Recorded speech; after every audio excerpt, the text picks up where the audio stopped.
Welcome to MMA Fans. My name is Luke Basin. Welcome back to everyone who is already a subscriber to the channel. If you're not already a subscriber, please subscribe so you can see more great interviews, including the one coming at you right now. Always an honor to have a first-time guest on the show, and tonight is no difference. First-time guest of the show is about ready to say hi. He is just a week and a half away from making his professional MMA debut at 247 Fighting Championships Brawl in the Burgh 23. Put your collective internet hands together for Matthew Santos. Matthew, welcome to the show. How you doing, Luke? It's really great to have you on. I'm going to get to see you cage side here in a week and a half as you make your pro debut against Anthony Hound Dog Hogback. But before we get there, what was your background prior to MMA? Everybody's different. Everybody has a different story. What sports did you do prior to training MMA? So initially, my first combat sports I did was about karate at around 12 years old. Some cliche. A lot of people start off with karate. It's a great fundamental base to start off at, and then I was watching some MMA fights, that came off out of nowhere, on a commercial or something like that when I was a kid, and I was like, oh man, that looks like freaking sick. So that's when I asked my mom, oh mom, I want to do this, put me in something. So she put me into karate, and then obviously everybody, especially back then about 10 years ago, don't know him was wrestling, wrestling, great fundamentals. So right when I got into high school, I joined my wrestling team, and and then ever since then I started actually wrestling and started jiu-jitsu in the same year, and I did that simultaneously starting my end of my freshman year in high school. And it's been I've been a gym rat ever since in high school. I never really had a social life, really. Just after school, just be wrestling practice, then rest a little bit, jiu-jitsu, then Muay Thai, and sleep, then school the next day. And as a teenager, I definitely put a lot of time in the mats, and leading up to obviously now my pro debut, I put a lot of pride in my my mat experience, and how much I train, because you put so many hours into what you love. How can you not be so confident? Absolutely. And you're in your gym right now. I always love doing interviews when people are in their gym. What gym are you in, and what's your main training gym? I know sometimes fighters train in multiple gyms. What's your main training gym, and when have you started training there? What's your story of getting to the gym you're in now? My main training gym right now is Finishers MMA, also known as Planet Bethlehem. I started training here when around COVID hit, I believe.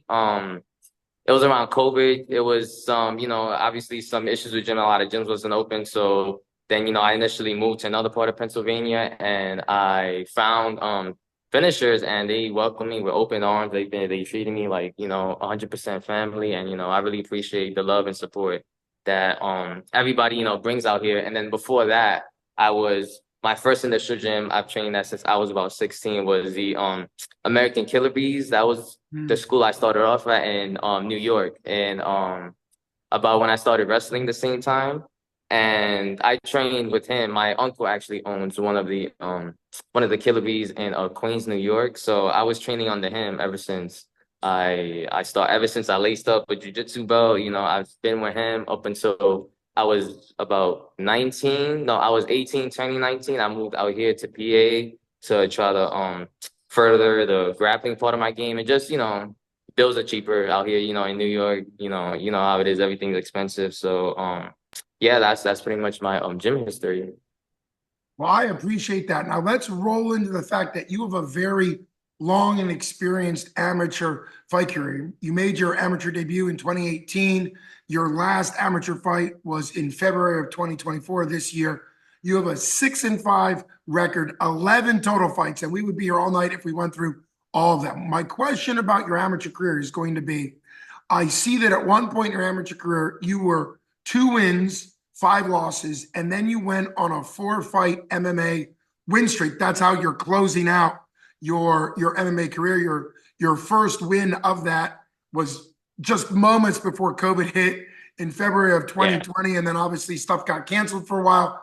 Then you continued. So you have a 4-fight win streak. So what was the corner? What do you remember in your MMA amateur career that went from being 2 wins, 5 losses to going on a 4-win streak and finishing up 6-5? Well, one of the people I definitely have to account that to is my head coach Zach Makovsky. He definitely has I trust in his game planning and his mind a lot, and he honestly, it was when I got up with Zach Makovsky and the guys here at Finishers in 10th Planet that I haven't really lost in an MMA fight under these guys, and it's definitely a different, just a tiny, different type of training. A lot, mentally, a lot of people, especially what I did a lot was, like train the sports, like each discipline, like individually and not really bring it together in like an MMA class. I started doing consistent MMA classes around like COVID hit when they started off the MMA program over here at Finishers. And yeah, that is definitely just a certain type of training, a lot of MMA based type training, a lot of like the in-betweens that you can't really like learn in jiu-jitsu or Muay Thai or wrestling. Like you really have to be in that specific sport to really understand some of those positions that I had trouble with. What I would do is I was shooting for a takedown and then, oh snap, I didn't get it, pull guard, whatever, it's jiu-jitsu class, and then go for hooks. And now I definitely have a way more like MMA based type of game, if that makes sense. It makes perfect sense. It's one of the reasons why I love doing this show. Everybody gets through MMA and to MMA and learns MMA differently. And obviously, the wrestling jiu-jitsu background is a great base, but learning to put it all together, it sounds like you're the poster child for 10th Planet Jiu-Jitsu Bethlehem because of kind of how you developed. Obviously, your base was there. I love how you gave the shout out to your original gym, family gym, and all that. But obviously, sometimes it takes time to put everything together. Another thing I feel like too is also I was very very young. I started off my MMA career literally when I turned 18 right out of high school. So definitely a lot of it was just my immaturity, and I took a lot of tough matchups just because I was a young kid. I was trying to I thought, I was on top of the world, this and that. I thought I was doing everything right. And then, yeah, I hit that plateau. And then finally, I dug back, really stuck to my P's and Q's. And then, definitely improved a hell of a lot. Yeah, you definitely did. And it's a great example of kind of how things come together. And that's exactly what you want for an amateur career. It was a long amateur career. You made sure you got things working before you're ready to go to pro. Now, let's get to your pro fight. September 21st, a week and a half away. You're going to be coming out from what I like to call the good side. I'm from Allentown, Pennsylvania, so I like to call Nice. Eastern Pennsylvania the good side. I like to call, even though I'm now a Pittsburgh resident, the area, Western Pennsylvania, for 20 years, I like to call Western Pennsylvania the bad side and Eastern Pennsylvania the good side. But anyhow, you're coming out from the good side to the bad side to 247 Fighting Championships Brawl in the Burgh 23, September 21st. It's an incredible promotion. Your debut to the promotion, your debut to pro MMA. So why'd you say yes to Anthony Hound Dog Hogebeck, and what are your thoughts on that fight? Well, I was looking to make my pro debut for about, a couple months. Right after my fight, I definitely was trying to look for a fight, but not look for a fight. I definitely knew I was wanted to get into my pro debut, but I wanted to take some time to really change some of my lifestyle choices. And I really wanted to, not go about it the same way as I did my amateur career. So I definitely made sure I got my P's and Q's of everything out of the gym just so that I could put 110%, once I'm going in there. And yeah, he was just, honestly, it was either him. I got offered him and another guy. I got offered the last guy I just beat for my last amateur fight. And I could have took the last guy that I just beat, but I wanted I wanted a challenge. I wanted something to get me up every day. That's what drives me. Getting up every day, doing what people think is the impossible, or doing what people think you can do. I thrive in that. Adversity is my comfort zone. I love pushing through adversity, and that's definitely what I plan on doing. I mean, that makes sense. That's the mind of a fighter. And of course, the fighter that you fought right before Anthony, you might fight him at some point down the road in pro. We've seen that happen where, an amateur fight, you won that close fight, you won it by split decision. Makes sense that they wanted it back at pro. Who knows? That might happen. But I'm super excited. The entire card for Brawl in the Burgh 23 is stacked. You're a part of that. What are your thoughts on the fight as far as predictions? And your opponent's going to have the hometown crowd pop, to borrow a pro wrestling term. The crowd pop, meaning when people come out, they're going to get excited behind him. What are your thoughts on coming into enemy territory? And what are your predictions on the fight?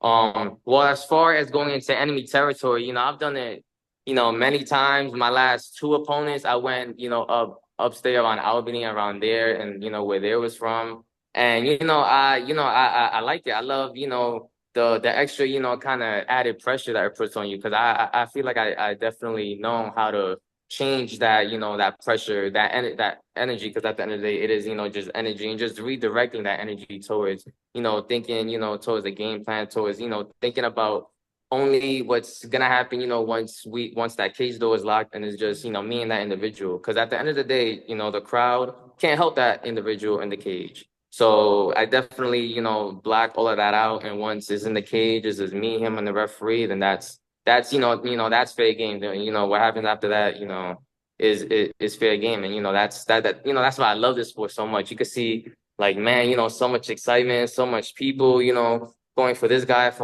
going for that guy. And then, there's a lot of, agony for the hometown, crowd loses, and also, some thrill when they win. So, it's a give and take, it's fighting at the end of the day. So, anything could happen, but I definitely don't let any of that, affect me. If, whatever happens, I would never blame it on the crowd or, anything, outside of what happens in the cage. And as far as my prediction, man, one thing I could make for sure is that I'm gonna bring my A game for sure. And if my opponent does not bring his A game, then it's gonna be a really, really short night for him. And if he does bring his A game, then I could just tell you that the fans are gonna be in for one hell of a banger. When two dream chasers get, locked in a cage, and, is really fighting for something that's bigger than them, fighting for something that could possibly, change your family, is just it's just a spectacle to watch, two guys laying it all out on the floor like that. And, that's my prediction. Well, I'm that's for a sure going to great bring my A game and be on my P's and Q's. That's a great prediction. I like how it really focuses on what you can control, your controllables, what you do in the cage, and obviously your opponent is trying to do the same thing. That's one of the reasons why Yeah, I he love. definitely has, a lot of dangerous skills, and I'm definitely not underestimating any of that. I look at all of my opponents like the Muhammad Ali, because, worst thing when you're training for a fighter like that, worst thing that could happen is, you finish it fast, whatever. But I'm definitely training, for, an all-out war, because, that's worst case scenario.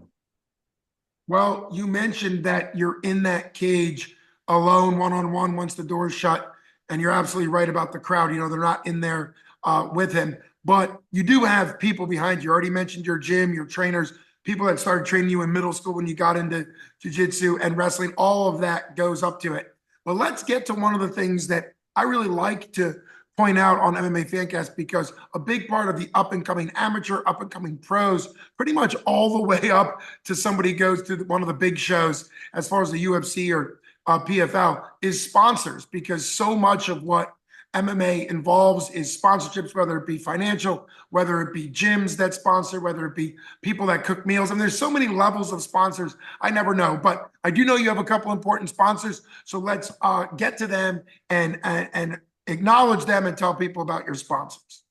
Yeah, definitely. And, any type of sponsorship helps, and I definitely would like to thank Sub-Zero Crowd Therapy and Recovery. They've definitely been, hooking me up. They definitely been, taking care of me, making sure, I'm treated like family. And, I really, appreciate them for sponsoring me. And also Rev Gear, my equipment sponsor, they sent me a very, very generous care package that, I just and very grateful for them. And, the more that they are doing for me. And yeah, thank you to, those two sponsors, really helping me, get feel this fight camp. And, with the recovery has been, A1.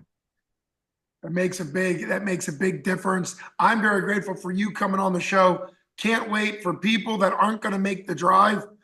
They need to be downloading 247 Live. 247 Fighting Championships actually has an app that you can download on any smart device, whether it be Sweet. phone, tablet, or TV. So that's where you get your pay-per-view. And so download it now, put it up on the smart TVs. It's a great picture, great quality broadcast. And then people, if they get the pay-per-view, need to make sure that they're picking your name to give you credit. Matthew Santos, if anybody is making the trip out, get tickets from 247fighting.com or directly from Matt if he has some tickets. And in both of those cases, make sure you credit Matt. That way he gets credit for the ticket sale. It's just going to be incredible. Can't wait to meet you in person in a week and a half. Thanks so much for coming on the show. You've been listening to Luke Payson from MMA Fancast with first-time guest on the show.